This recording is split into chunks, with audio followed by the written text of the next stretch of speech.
right, so welcome everyone. So tonight's purpose, welcome to our intro to kindergarten, right? Tonight's purpose is so that you guys have a really clear picture and a great overview of what it looks like for a Montessori kindergartner in their day-to-day life.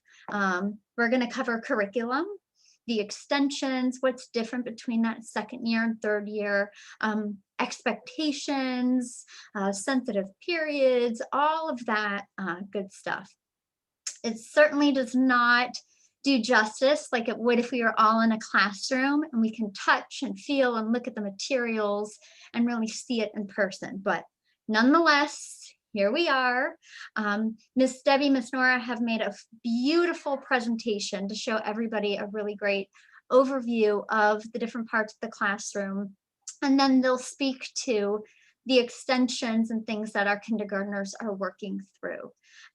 So if anybody has any questions as we're going through, please unmute and put it out there.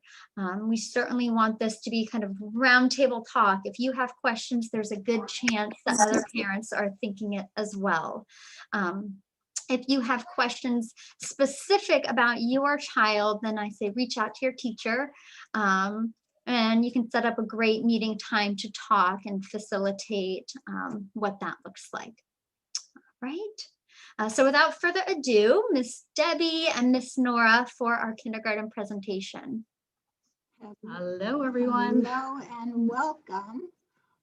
I'm going to just share the screen here so you can see. We'll be talking about some of the materials that you will that your children work with on a daily basis.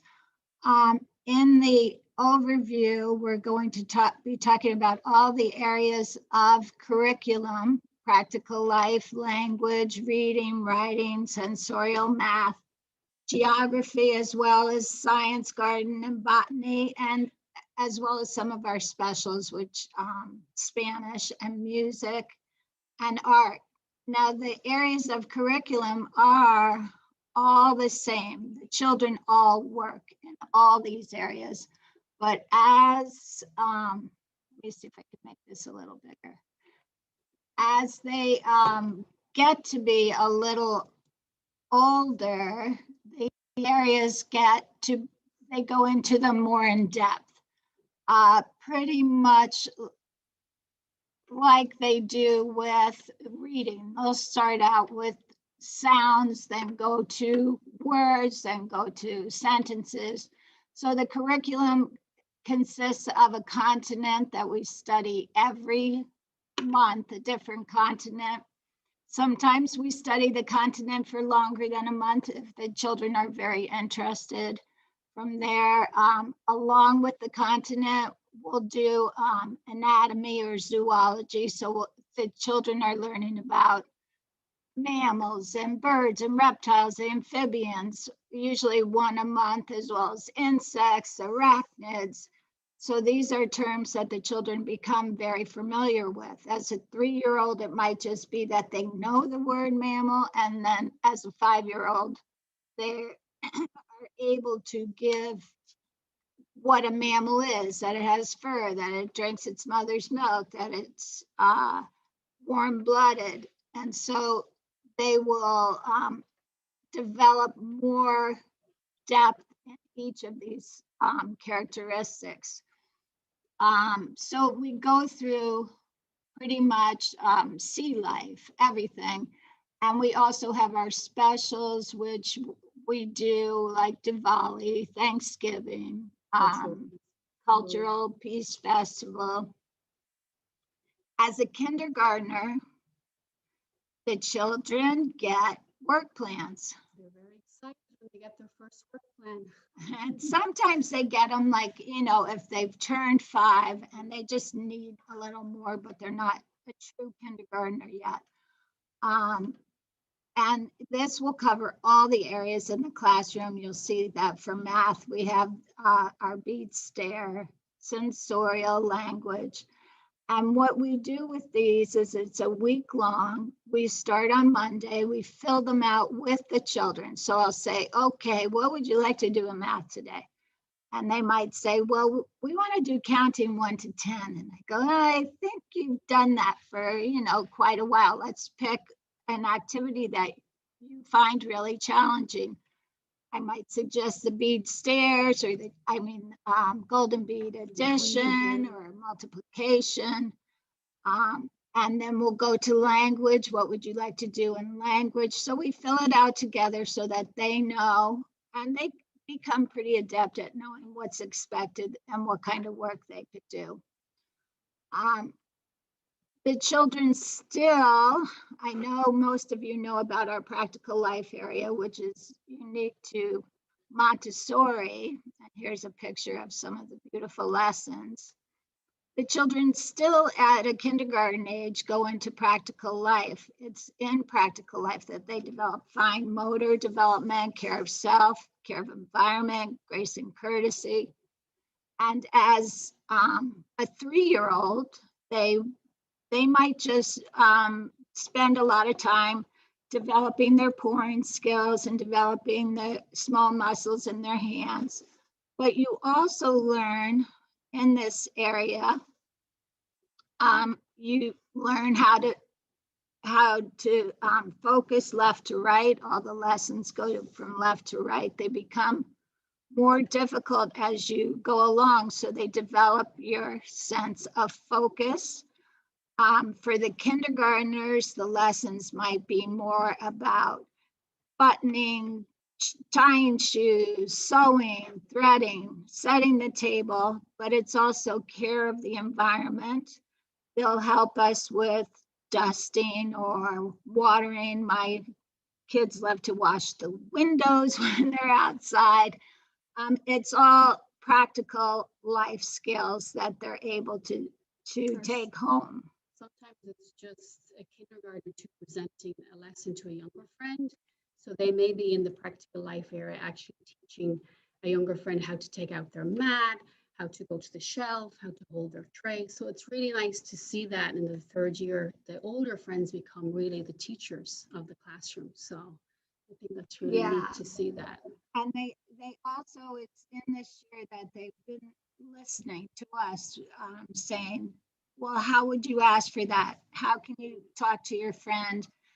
How can you tell them that you don't like that? So you'll hear the 5-year-olds say to the new little friends, you need to go use your words and tell them that you don't like that. Yeah. And they absolutely do, And so then the younger friend goes over and says, I really don't like that when you do that.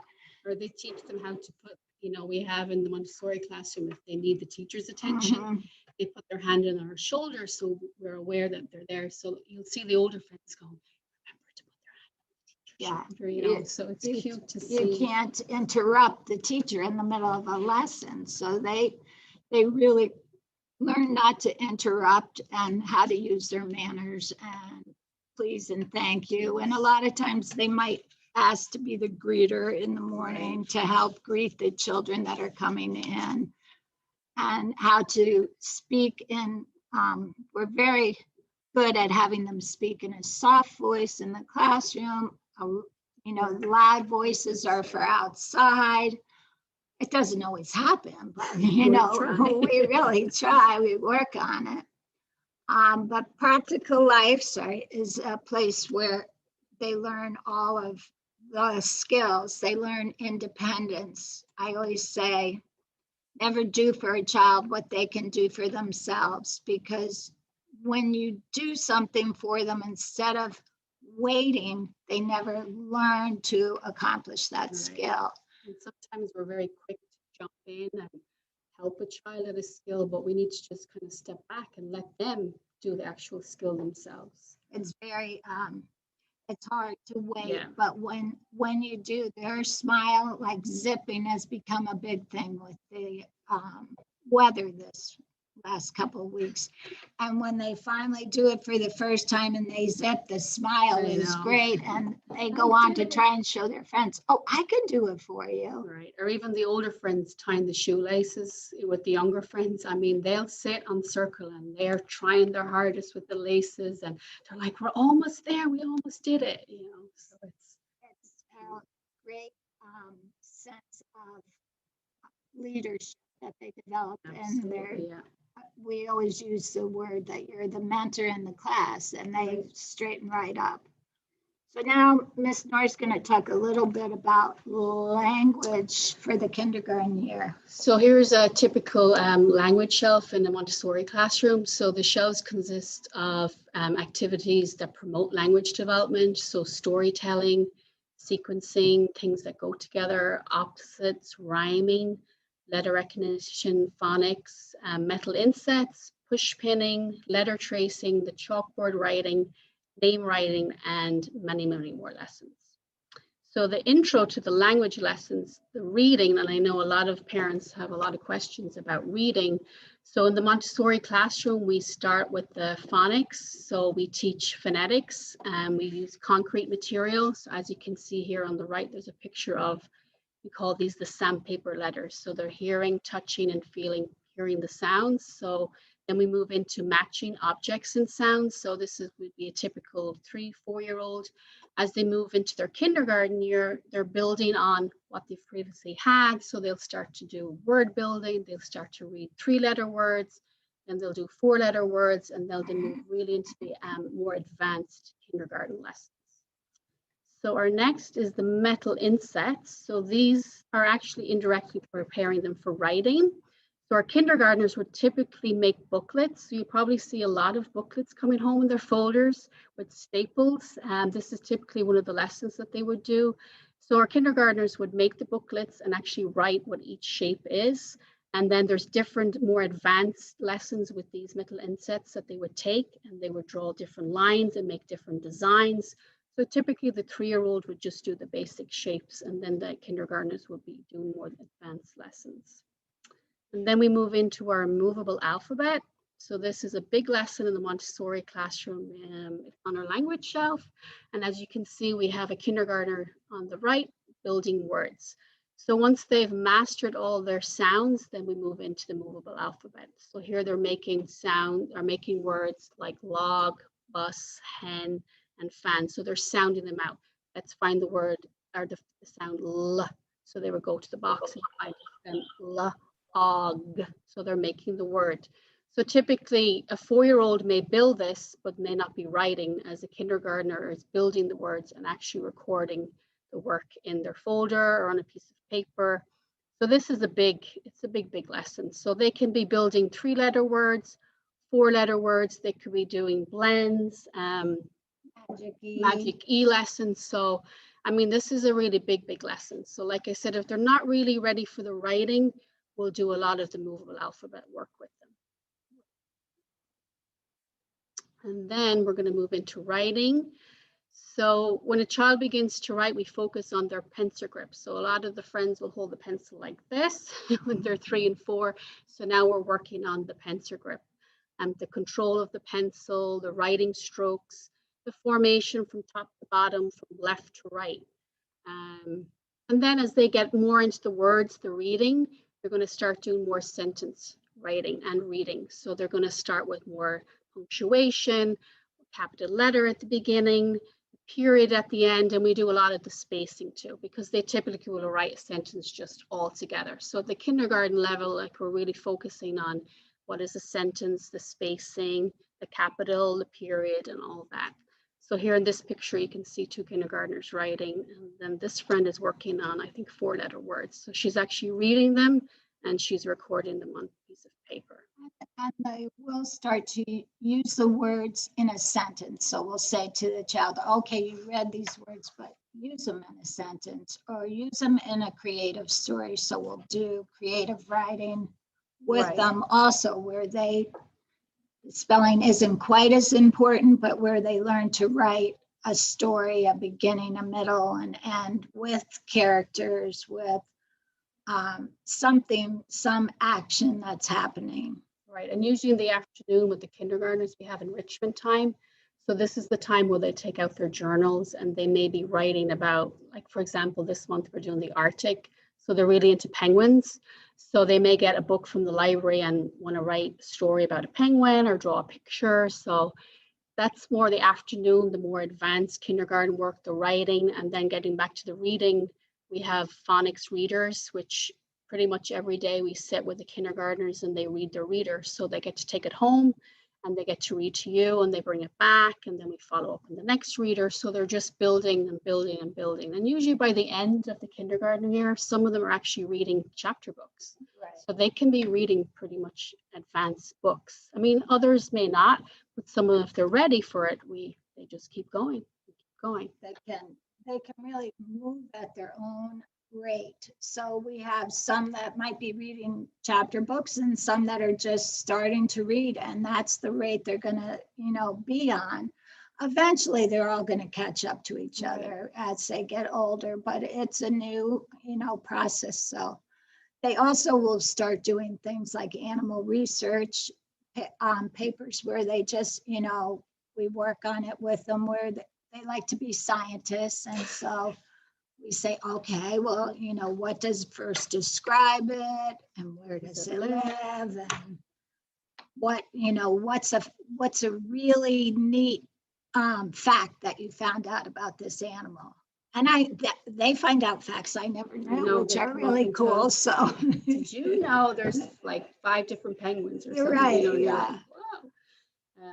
But yeah, so the kindergarten year is really big with the writing and the reading, and they're very proud when they get to read their first book. And when we start with the Bob books, which are typically the younger books, but they're on the shelf. They're there whenever they feel like they can pick out there, and you'll be amazed to look around at the classroom and some of the kindergartners are just reading by themselves or they're doing their journaling. Or we have them read. I said to one little girl, please, well, why don't you read that to the younger friend there? Because she's very proficient at reading. So she went over and read it, and pretty soon there's like 3 little children around her sitting and listening to her read this story. So, I mean, the way it works and the kindness that the children develop in the classroom from being in the mixed age group is amazing. They just really, they thrive with the younger kids being their role model, and almost like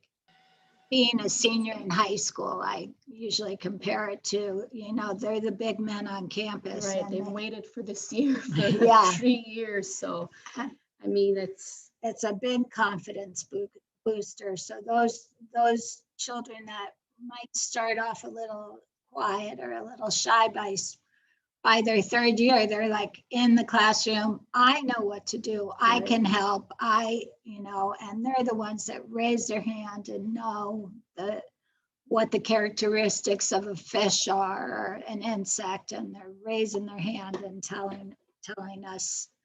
So it's a great progression from the 3 to the almost 6-year-old or 6-year-old child in the classroom.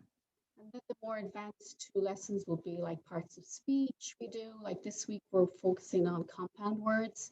So our kindergartners are learning about that. Every day we do the weather.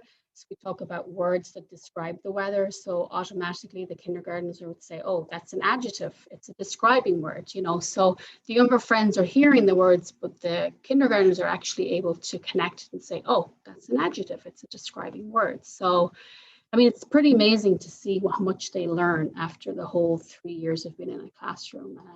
And the 3-year-olds are learning the word adjective. They might not know what it means, but they go, oh, that's an adjective, or that's a mammal, or just their vocabulary increases from being around the older children.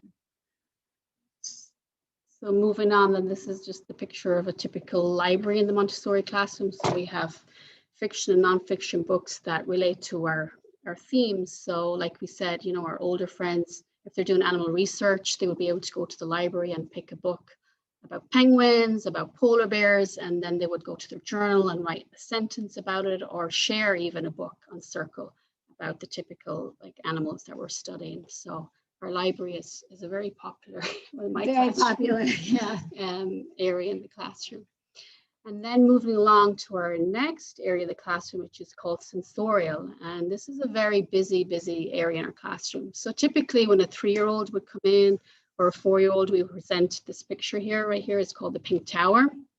And the sensorial area is really refining the senses, hearing, touching, feeling, tasting, smelling. So all the lessons on the sensorial area really explore the senses. So by the time typically they get to the kindergarten level, they really are into the extensions, which typically you can see here, they're using the pink tower, and they're actually using a lesson called the broad stairs or the brown stairs. You might hear it at home. So they're actually looking at patterning and discovering different ways to use the materials. This picture here is the red rods, and he's actually making a maze. So this is really good for their balance, coordination, and it's actually teaching them length. So the shortest, longest rod, and they have to like carry it to the mat and carry it back. So there's a lot of steps with these lessons from the time they start to the time they finish. And then this is a really big extension here. I think they have like maybe 5 lessons with this one. So I mean, as you can see, this takes a lot of focus and teamwork. I mean, they work together and they're so proud when they've completed it. As you can see with the 2 little girls hugging. Right. And they always want to say, take our picture, please take our picture. Like they're so proud of their sensorial extension. So there's a lot in the sensorial area. I think they really developed their spatial awareness here. So sensorial leads, it leads into a math area, but it is also an area by itself that I've seen some children just have such great ability. I mean, especially the boys, particularly in my room. I mean, they spend a lot of time just being very creative, building, like just exploring what different ways, different lessons can work together. But as you can see, the girls in Miss Debbie's room are enjoying it. Yeah, my girls will always do, And we have things like the trinomial cube for kindergartners, the trinomial cube and the binomial cube, which is actually, the trinomial cube is actually at Pythagorean theory. And it's just that what you do on one side of the equation you do on the other, but it's actually building a 3D puzzle that they put together. And I always, when we do this in the classroom, I usually challenge a dad to see if he could do it, or a mom to see if they think they could do it, quickly and successfully. Actually, and some of them do it blindfold. Some of the kids, and they actually, when they get proficient with it, they use the blindfold and actually just touch, feel, which is and then amazing. builds the 3 layers of the trinomials. Yeah, so it's very interesting. So then Debbie's going to talk about our math area. Well, math, as probably most of you know, it's presented with concrete materials and manipulatives. And once they've mastered the concrete materials, it leads to abstract. But the Montessori materials that were developed by Maria Montessori are unbelievable and make math so much fun that it's really a very popular area in the classroom. So you see some shelves here. This is mostly our 1 through 10. So you have the spindle box, and really it's counting 1 through 10. But as you go on, we have the Seguin boards, which show, I think there's a picture. Yeah, it's right here. So the Seguin boards were actually developed by Seguin, and they'll have 10, 10, 10, 10, 10, 9 times. So that you introduce it to the child by saying, so what number is this? And they're like 10. And so we have golden beads. So we have a 10 bar. So we go, well, this is 10 beads. So let's put 10 beads beside each 10. And then you go, okay, so what's going to happen if I add 1 more bead? How many are we going to have? Oh, well, we'll have 11.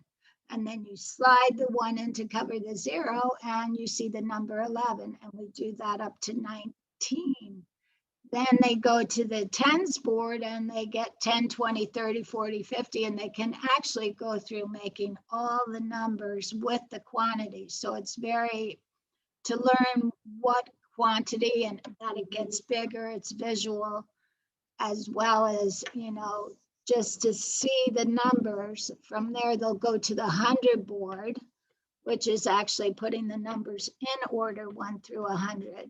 And I've had parents that were Montessori students themselves, and they go, every time I count to 100, I see that the 100 board in front of my eyes. So you can see a picture of a girl doing the 100 board. And then after they get to that point, we introduce the golden beads, or concurrently, we can introduce the golden beads. So I'm trying to, here we are. So this is called our bank. And what they do, you can see a child, kindergartner, probably right here. And actually, this is a kindergarten actually presenting the lesson to a younger friend. So he would have had this lesson and he would have practiced a couple of times, and now he's ready to present to one of the younger friends. So, and that's called the 45 card layout. So they lay out numbers from 1 to 9,000 with the quantity. So you see them standing there. This work will take most of the morning for them to do, but they love to do it.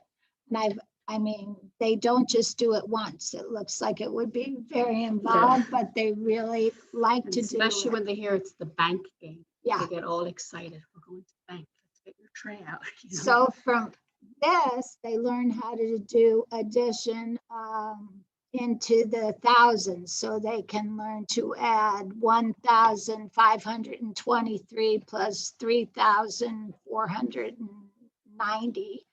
And they actually get the golden beads. And so they add units, tens, hundreds, thousands, hands-on, and they see, and they can see that the bigger number has a bigger amount. So it's just a great way for them to learn. Then they go from that into a game we play with them with dice called 10 Can't Stay Loose. And that's where they learn to, that when they get to 10 golden beads, they stop and they trade it in for a 10 bar if they're adding a large quantity. And if they have more than 10 bars, they stop and trade it in for 100 square. And then they'll stop and trade it in for 1,000 cubes. So they learn the whole system of carrying that we learned as children that really was just very abstract. These, we have young children that are able to do it. And by the time they do it for a while, all of a sudden they're like saying, oh, I know. And then you just put your 1 over here and you leave it, and which comes from doing the teen board and the tens board. So so we also go into multiplication. Well, we do the linear counting with the chains.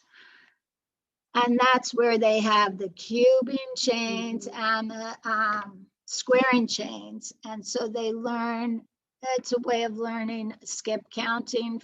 And it's a way of learning squares and cubes, but it's not that we expect them to memorize it, but it's just very good for when they get older. They go, all of a sudden, it's that aha moment where they go, oh, so that's what I was doing. I one time brought my daughter in who was doing algebra in high school, and I said, see, this is what you're doing. And I folded it all up and made it into a cube. And to have that visual is amazing for the children. We tend to do addition and then multiplication because multiplication is just adding, and then teach subtraction and division. It's easy. Subtraction, they always seem to get very quickly, but the multiplication is easy for them to understand once they've been doing all this addition work. Not that we expect them to memorize the tables, the mathematic multiplication tables, but some do. And this is the stamp game right here, which is just a little bit more abstract. And it's just where instead of having units, you now have small tiles with ones, tens, hundreds, and thousands written on them. the math curriculum will Just goes also on. include fractions, money, graphing, clock. It just can go as far as the Word child really problems, wants graphs. to. I Yeah. mean, it really, towards the end of the year, they're really getting into like money, clock, word problems, graphing, all those big lessons. They love the graphing. Yeah. They so we have an art area that you probably all have gotten various Yes. lessons from. In Montessori, we've realized that it's the process of what they're doing, not so much the product that they bring home.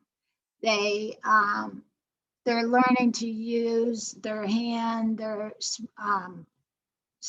pincher grip, their everything.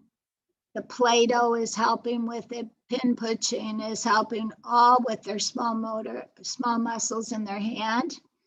But they're also at the same time, we have books on that we read on Van Gogh and Monet and Matisse. And so we'll teach them about the artists and read about them. And they love hearing about the artists. And when I tell them that these people actually made money doing art, they're in heaven. They said, that's it, I'm going to be an artist when I grow up.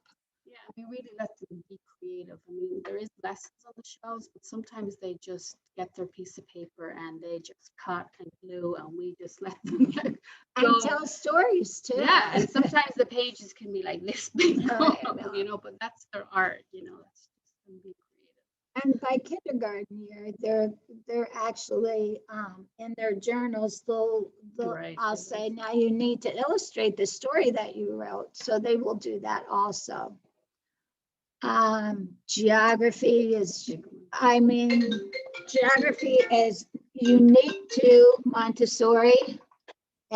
It's usually not a lesson in the public schools until way older. They learn from the time they're young. Land, air, and water, the children would just, the young children just put the different animals where they belong. Right. But the older friends are learning what a peninsula is, what a archipelago Right. is. And they will go take out the atlas and look up, let's look up islands. I mean, they love to just open up the atlas and just discover different places and, all that kind of stuff. So, I mean, it's really, the geography gets really big.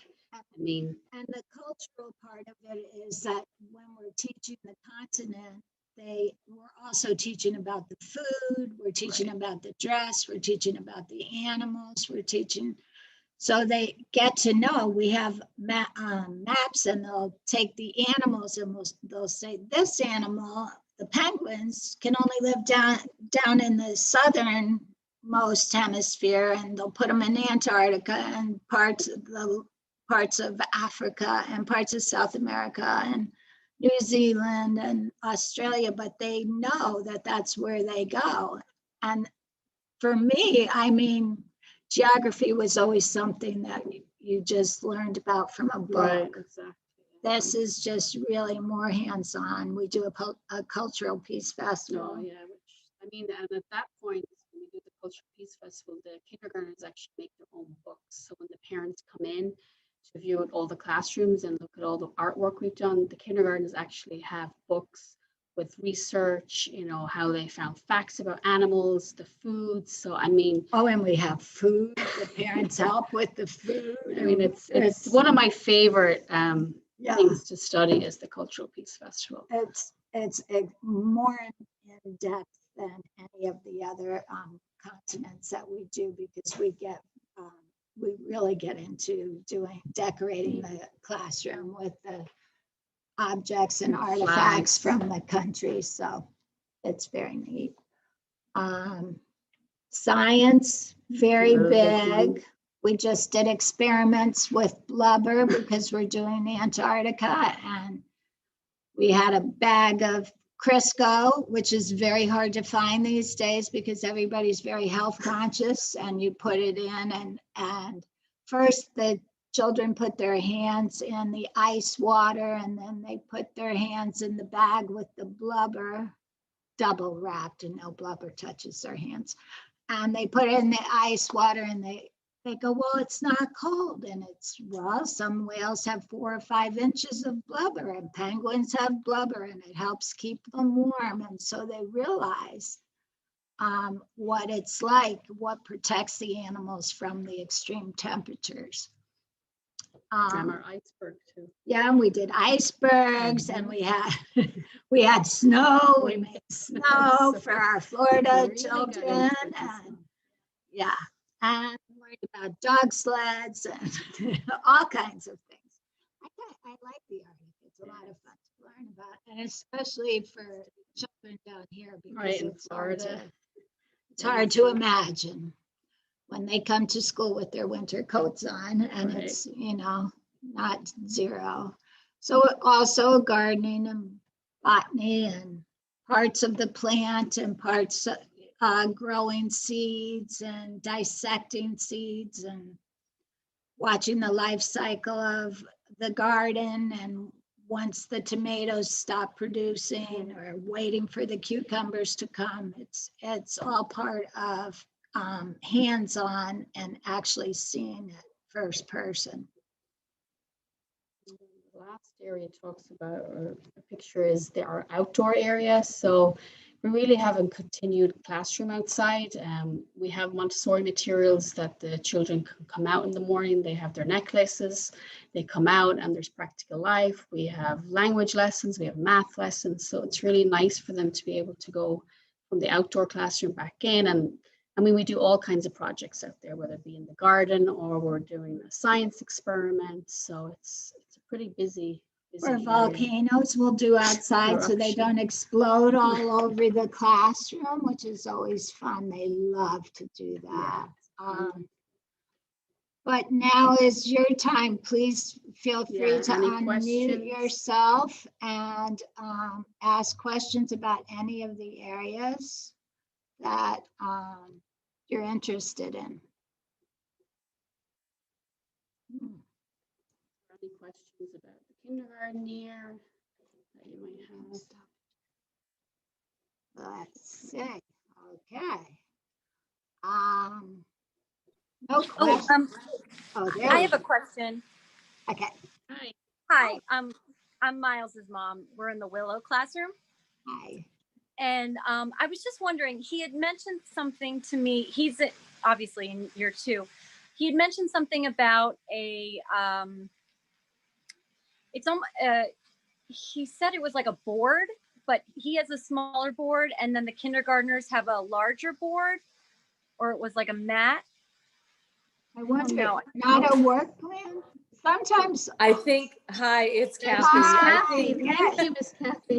I think he may be referring to, he has a second year work plan. And that's small on a half size clipboard. Oh, that's what he's talking. And the kindergarten work plans are on a full size clipboard. And it's on the There we clipboard. go. Okay, got it. I was gonna guess that just from the board thing, but you never know. Yeah, so like we said, some 4s, 5s have a work plan too, but it may be just smaller amount of lessons just on the work plan. So that's what I'm talking about. Do we have any other questions? I thought I heard something. Oh, hi.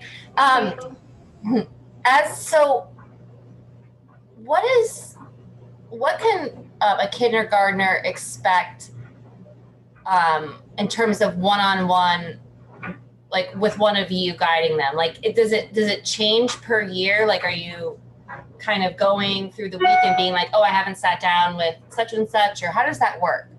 It usually, the kindergartners, kind of, this year I usually deal with most of the kindergartners. Okay. Only because I know them so well and I've been here so long. But they really work one-on-one with us every day, I would say. Especially in reading. Right. Like every afternoon, we're always going to touch base with the kindergartners. I mean, I have 8 kindergartners. So typically at some point throughout the day, like I definitely have checked in with them, whether it be on their work plan or whether it be with reading in the afternoon. So we're constantly we're recording what lessons we are giving them, what they need to review. stuff like that. And new lessons are always given one-on-one. So Right. like Okay. Isabel, if Isabel is starting like a new, like golden bead presentation, or I'm sitting with her doing it.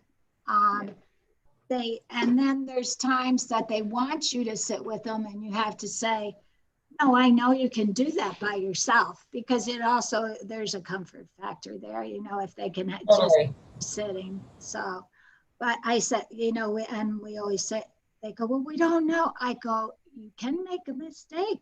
I make them all day. They see me all day, you know? So yeah, but really we spend a lot of time I would have to say, we really get around the classroom pretty well. We work with, and I don't mean to say that I just work with the kindergartners, but because I don't, I'm with the other children as well, but the kindergartners in the afternoon, It's really there. it's their time, because the threes have either gone home or they're taking a nap resting or something.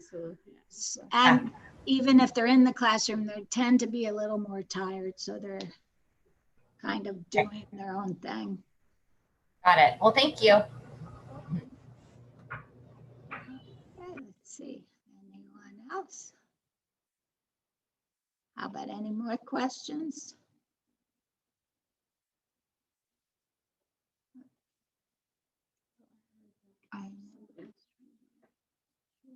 Let's see. Well, if I guess if there are no more questions, I have one okay. last minute, but so as far as the kindergarten curriculum goes for standards, if you were to switch them from pre-K and kindergarten and Montessori into a public school environment, what would be the classifications to make sure that they're on track? Would it be what they're doing in their work plan, or would there be any kind of testing to take place switching from one school to another program? Yeah, no, they, yes, they're, all of the Montessori curriculum meets or exceeds all the standards that are set for the public schools. So the shelf work and the writing and reading is all geared toward meeting and exceeding the curriculum.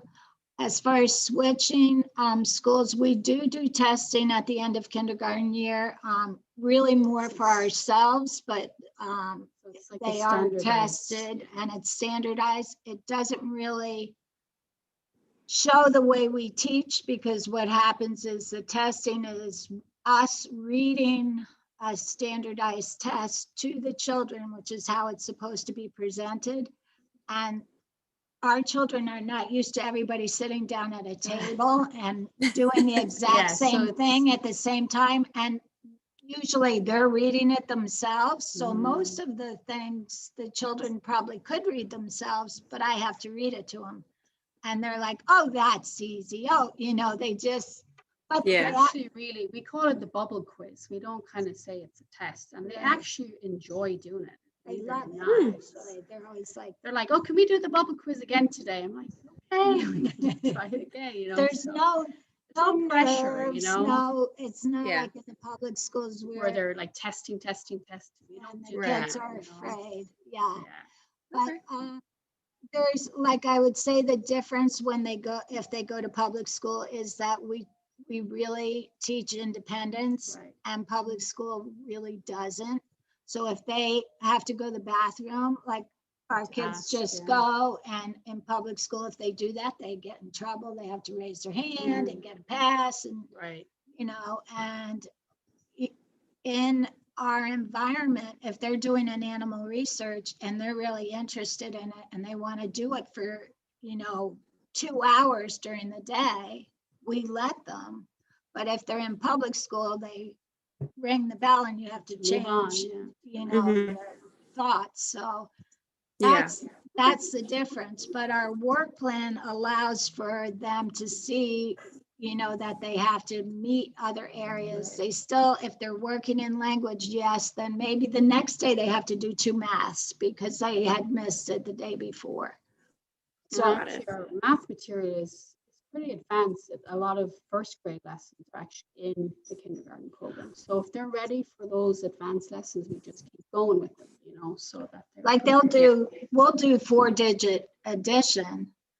And then I'll find out that somebody's going to public school. So I take them back to 2-digit addition and they go, oh, we can't do this. What is this? And I go, you've been doing this. This is what you've been doing. They go, Right. oh, okay. Now I get it.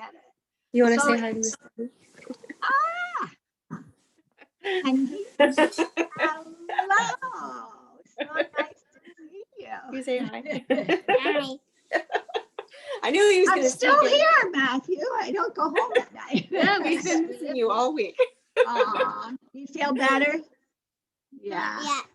Yeah. Soon, right? Yeah. Soon better. Thank you very much. That was a very good answer for the question. I appreciate it. Still in your meeting? Yeah. Can he stay?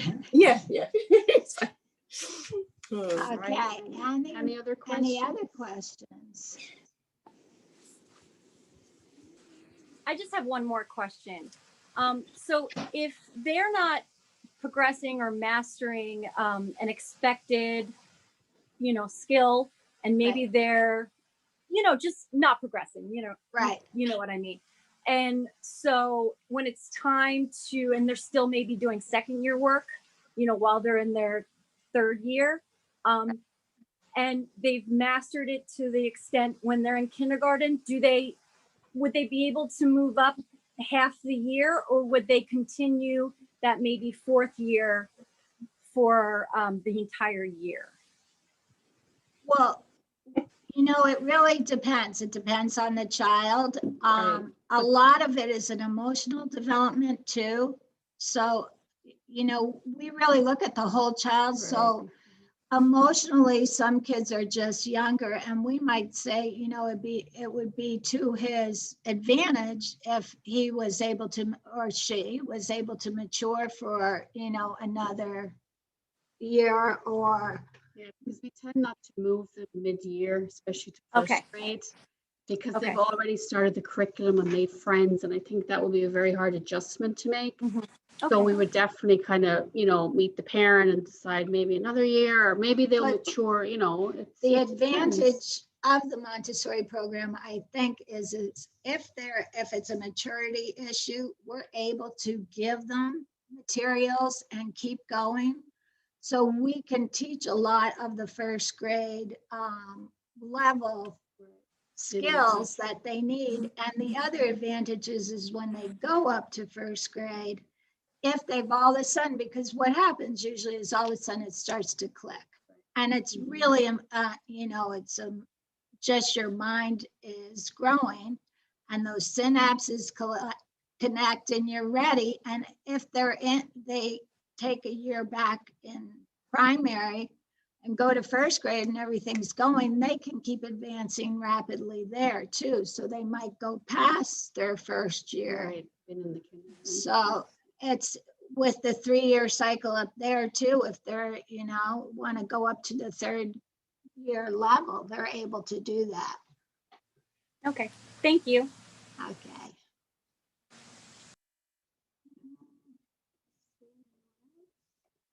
Okay. I would say that's probably, I guess if there aren't any more questions, please feel free to contact us or your teacher and reach out. And if you have questions about your child, we're here all the time, as you can see. But please feel free to, call us and we'll get back to you as soon as possible. Thank you so much, everybody. Thank you. Thank you. Thank you. Thank you. Thank you. Good evening.